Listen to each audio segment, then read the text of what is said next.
Anak ni Vong Navarro na si Ice Navarro nilait-lait ng bashers, hindi raw mukhang artista. Kamakailan nga lamang ay binati ni Vong Navarro ang kanyang anak na si Ice Navarro dahil sumabak na rin ito sa showbiz. Isa nga ang anak ni Vong sa mga bagong karakter na papasok sa Batang Quiapo. At sa pagsabak nito sa showbiz, hindi rin siya nakaligtas sa mga mapanglait na ilang mga netizens. Grabe na nga ako makapanghusga ngayon ang ilang mga netizens. Sinabihan kasi si Ice na hindi raw ito mukhang artista at hindi rin daw nalalayo ang itsura niya sa kanyang tatay.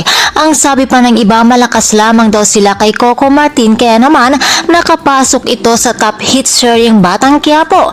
Subalit kung may mga taong humusga at nanlait kay Ice, may mga tao din naman na ipinagtanggol ito. Kabilang na dito ang showbiz insider na si Jobber Socardito. Ayon sa kanya, gwapo si Ice, hindi man daw ito kasing gwapo ni Gabby Concepcion, pero may sarili itong kagwapuhan.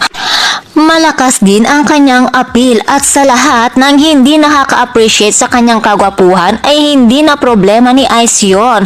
Basta importante ay mas madami pa din naniniwala at sumusuporta sa kanya.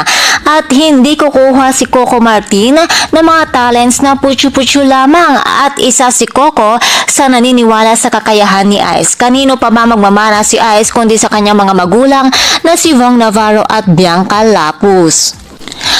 At sa lahat ng haters at bashers ni Ice Navarro, tandaan nyo na walang ginagawang masama sa inyo ang bata. Ang nais lamang niya ay magtrabaho at tuparin ang kanyang pangarap na maging artista.